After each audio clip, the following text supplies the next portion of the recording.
Thanks for watching this episode of Today's Homeowner here on YouTube. And don't forget to leave us a like and a comment. And you can share with a friend if you enjoy it and subscribe so you're notified of new videos. Thanks and enjoy the show. Painting is a great way to improve your home. This week, we'll share with you some tips from the pros. Today's Homeowner with Danny Lipford, the voice of home improvement, with projects, tips, and ideas to help you improve your home.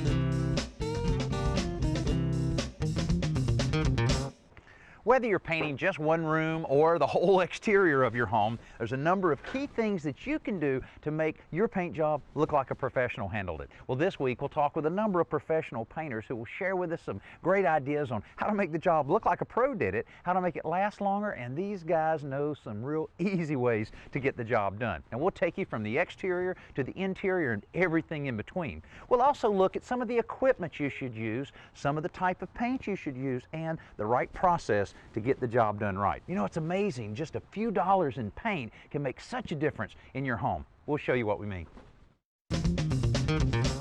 One of the keys to a successful paint job, whether it's inside or out, is to properly prepare the surface you're about to paint.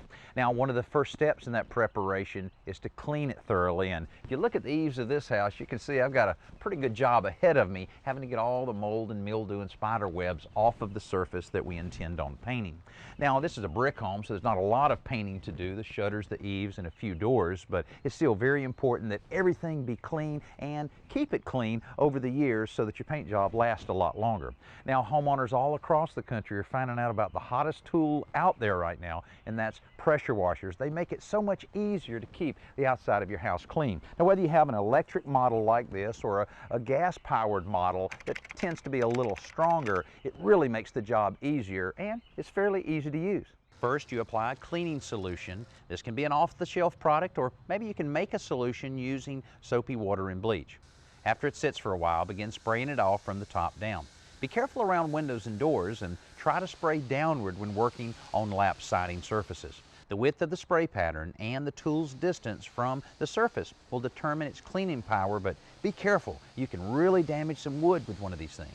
After everything is nice and clean, it's time to remove all of the chips of paint that you may find during the course of washing it. Now, the washing itself will blow a lot of the bigger chips off, but when you have a few places like this, it needs a little more attention. Now, one way to scrape that down so that the new paint will stick to the old is to use the old hand scraper. One with a handle on the back makes it a lot easier, and you can just basically scrape a little of the paint off like that. This makes for a pretty long day. You may want to try some type of power sander. Now, before you start sanding anything on the outside of your home, especially if it was built in 1978 or before, it's a possibility that the paint contains lead. So you need to have it tested, or you might try some of the test kits that are available at your local home center. Well, we've done that, and fortunately there's no lead in this paint. We're able to move along with all of our work. Now, to sand this, you can use some of the different attachments that are available like this that you just attach to the drill, and they work fairly well. But you need to make sure that you always use something to protect your breathing as well as your eyes. Then,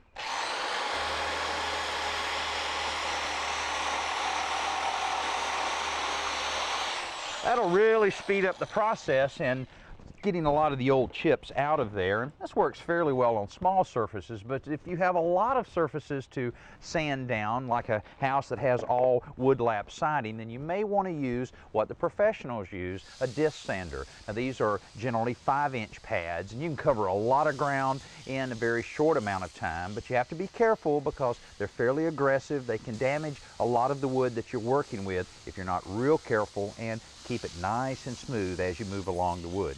In some cases, removing the loose paint means revealing bare wood. In these situations, you'll want to make sure the surface is sanded smooth. This is where it's very important to apply a coat of exterior primer. That way, the new paint will stick like it should. But what do you use, oil or latex?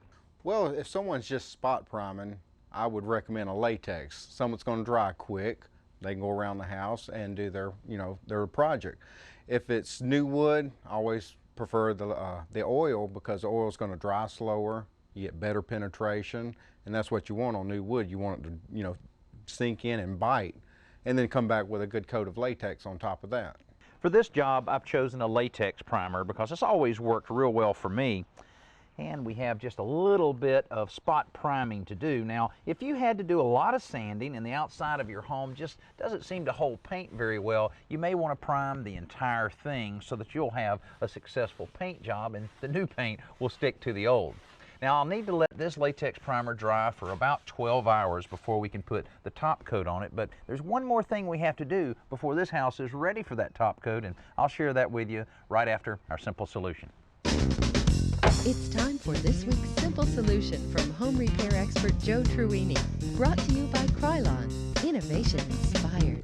Painting neatly is always a challenge, especially if you're painting something like cabinet doors like Joe's handling here. Well, these doors are divided glass, which are particularly difficult to paint because obviously you want to keep the paint off the glass because it makes cleanup a real hassle. So often you'll see people just use masking tape, but I found an easier way because with tape you have to get it right up against the edge of the wood, and once you put it in place it's hard to maneuver it because of course it's really sticky. So what I've found is you just use strips of paper. Here you see this is just copy paper I took out of the printer over at the computer, and I cut them to size, some longer ones and some shorter ones, and you just get them a little bit wet. They don't have to be too soaking wet, just pull off the water, and you'll see they stick. Just the water itself will hold it in place.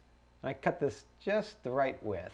Then you just push it up, and you get another one, do it on the bottom, and again it's a lot easier if you get into position if you squeeze out some of the water. And I've seen people try to just not use anything and paint around there and try to be real patient, but you end up spending a lot of time cleaning the glass after it's all over with. Yeah, you can be real patient, but you're also real messy, and then you have to come back and clean it up. So it's a great tip, Joe. This works really well. And I'll just show you that when you come back with a dry brush, you just smooth it out. And then you add one more there. Then when you go to paint, the paint will stay on the paper, and then you can just peel it right off. Hey, we're really moving along with our exterior paint job. We completed all of the cleaning of the exterior surfaces, and boy, that pressure washer worked really nicely for that. A little bit of sanding that created some bare spots on the wall that we had to put a little primer on, took care of that. And then the last thing we did in order to prepare for the finish coats is to fill in all of the gaps and cracks around the home using a good quality caulk. Now, this is very important to prevent any rain from forcing its way behind the siding and causing some water damage, but also it'll make your home a lot more energy efficient. Now, if you've ever tried a little caulking and you ended up with a bit of a mess on your hand, you'll probably appreciate these tips from a pro. Keep the caulk uniform and get enough caulk on the wall to fill the cracks. When you're wiping the caulk, keep your fingers wet. Do not use a rag to wipe. Use your finger. Any excess caulk you got, put it back on the job as you need it. Don't wipe it all off on your rag. Now it's time to apply some paint, but we want it only on the house and not on the shrubs, so I'm covering it up with this lightweight plastic. Now, plastic works great for covering up shrubs like this, but don't leave it on there too long. It can actually burn the plants, especially in really hot weather. Now, there's several ways to apply paint. You can brush it on, you can roll it on, or you can use spray equipment like a lot of the professionals use. And it's really handy if you got a lot of exterior siding on a fairly large house. It can save a tremendous amount of time. Now, you can rent spray equipment for anywhere from $30 to $60 a day, but you need to make sure that you're using it on a nice calm day, or you might end up painting the neighbor's car. Now, a roller really isn't very practical on a house like this because the roller actually won't fit in between the wood panels itself with the batten strips that we have, even though it can be handy to roll on a coat of paint and then come right behind it with a brush to brush it in. But you know, a 4-inch brush like this can cover a lot of territory on a house like this, and you know, selection of the brush is very important depending on the task you have at hand. As far as brushes, it's mainly going to be involved in what type of paint you use, whether it's latex or oil-based paint. Your first option on the latex paints are nylon polyesters, which the advantage of those are you can use them in both products, oil and latex, but predominantly they're used in latex. As far as quality brushes, you usually need to make sure most of your major manufacturers all make good brushes, and you want to make sure you use a good brush with high quality paint or it will not give you a good job. On your oil-based paints, the China bristle is the best option as far as that goes. It's a softer bristle, less brush marks, and works a lot better on the oil-based products. If you're going to spend the money for a good quality brush, the main thing to do is to get them back in the holders that they came in and wash them real well, and that way they'll keep their shape at the end. Using the right brush really does make a difference, and this 4-inch brush just seems to be working perfect for our first coat. Now, even though this is just about the same color, it's still recommended that you put 2 complete coats over all of the surfaces. That way you get enough millage or buildup on the paint so that it'll last longer. Now, it's also important to make sure you're covering everything adequately. Not too much paint, not too little paint, but a nice even coat. And avoid what the professional painters call holidays. Those are the little spots that you miss that you'll notice later on. So make sure you're covering everything. Now, when we come back, we'll head inside and give you some great tips on painting the interior of your home. But right now, check out our best new product. Let's join Danny at the Home Center to check out this week's best new product. Brought to you by the Home Depot.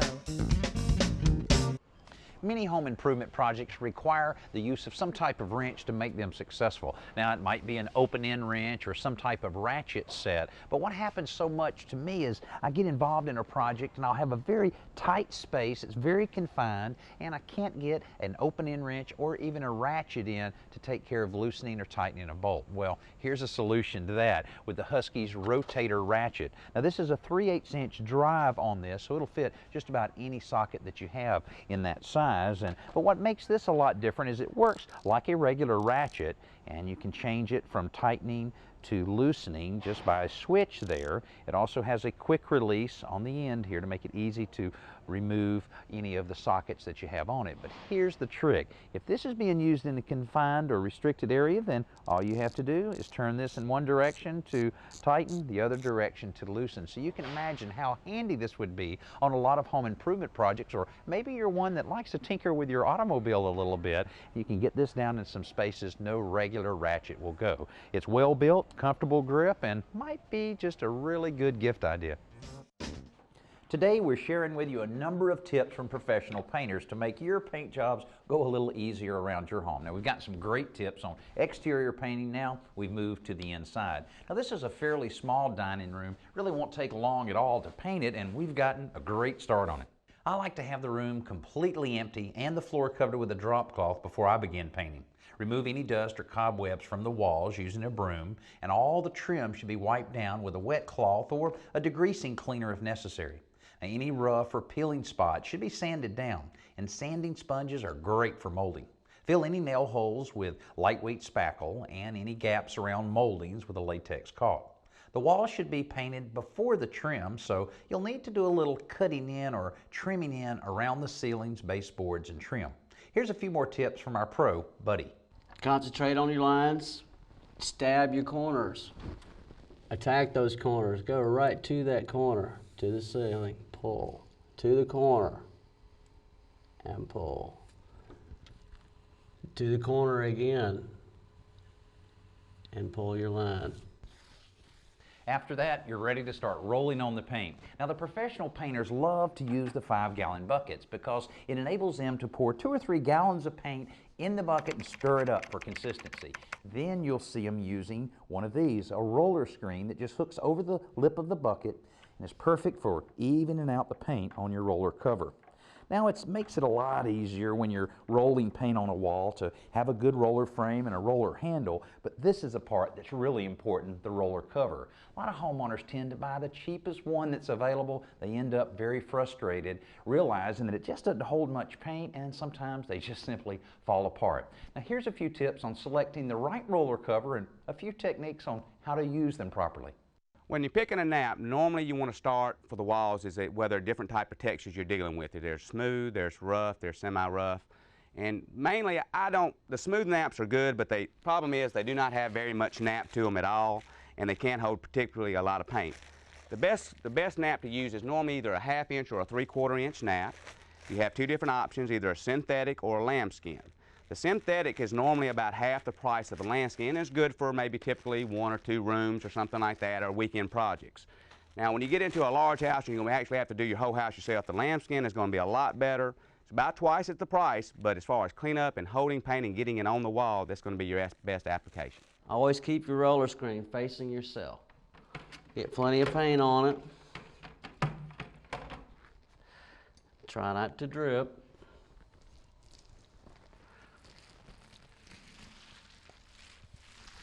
And again, try to stay just with an even stroke after you've got your wall cut in. Stick with a box and back roll. Get your paint on your wall and then come back and back roll. This will get the excess paint spread out evenly on the wall. Nice even strokes. Keep yourself squared up.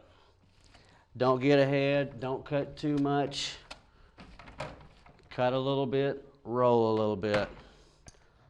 After you've finished rolling on all the paint on the walls, it's time to attack the trim. Now, we don't have a lot of trim in this room, a little bit of door trim, base molding, and a window sill, so it won't take that long, but this is where you really got to take your time, because a true sign of a professional paint job is when your trim color and your wall color has a nice defined line. Now, here's how we'll get to that point. First of all, using a smaller trim brush that I really like to use, a sash brush like this. And of course, we've already cleaned the trim, and in order to keep it off the carpet, this little guide works very well, just to tuck it right down at the bottom of the trim. Then you're able to start applying the paint. And like I say, you need to just take your time on this so that you have those professional results that you're looking for. Now here, we're painting over a previously painted surface, but if you have a situation where maybe you have some stain trim like we have over here, that takes a couple extra steps to paint over something that's previously been stained. First, you'll need to rough up the surface with a sanding sponge or sandpaper, or by applying a deglosser. This will take the shine off the wood and give the primer something to bite onto. It's also a good idea to use a stain blocking primer in this type of situation. Just a little more painting of the trim and this project will be complete. Now, we've looked at brushing, we've looked at rolling, but for some projects around your home, it may be better to try spraying them. Inside, even the pros are cautious with spray equipment, but a spray can may be just the trick for a homeowner with a smaller project. Now there's even a water-based spray paint from Krylon called H2O that delivers the slick finish of a spray without the odor and fumes associated with oil-based paints. Hey, while we're finishing up inside, check out this week's Around the Yard. Let's head outside for Around the Yard with lawn and garden expert Tricia Craven-Worley. Brought to you by TimberTech Composite Decking. Every time I drop by your house, you put me to work out in the garden. Now, it's a little monotonous just standing here watering. Oh, Danny, aren't you getting into Zen mode? Not really, no. Well, you know, even if people have irrigation systems, there are certain areas of the garden that need more water. Now, I'm trying to get this ground cover to take off, and I put some fertilizer on it recently, so I need to make sure it gets some more water so it doesn't burn out. Okay, all right, well, I can see where that would make a difference, but still, it takes forever to stand here and do this when I'm sure there's other things you want me to do. Well, I have a very, very simple solution for you. Okay. Nice little spade here. All right, how's that going to help me? Well, I have a really low-tech method for us to free up your hands for some other work. Oh, great. I have some rubber bands. I don't know, I guess there are about 4 rubber bands here. We're just going to put this around here, if you'll give me this. And I'm going to put this in here, and you see the rubber band helps lock it in position. I gotcha. Yeah. And let me just get this out here. And then we're going to turn this nozzle back on, and voila, an extra pair of hands. Well, that works pretty good, and I guess you always have a spade around when you're doing work out in the yard, and this is a heck of a lot easier than trying to dig up your whole garden, putting an irrigation system in. Well, you know, the other nice part about this, Danny, is because it is so easy to move, I can do just that. And the fact I'm using this kind of nozzle, I can turn it off, and then move it without getting wet to the next location. Yeah, well, that's a great idea, a real good one. And it frees you up for a little bit more work. Are you ready? Of course, oh yeah. Oh, the rake. Here you go. Right. I hear homeowners say all the time about how gratifying it is to improve their homes. Painting is a big improvement, and it's pretty cost effective. Think about it, the materials are not very expensive. It doesn't take a whole lot of equipment, just a little bit of time and patience. Hey, thanks for being with us this week, and come back next week. We'll see you then.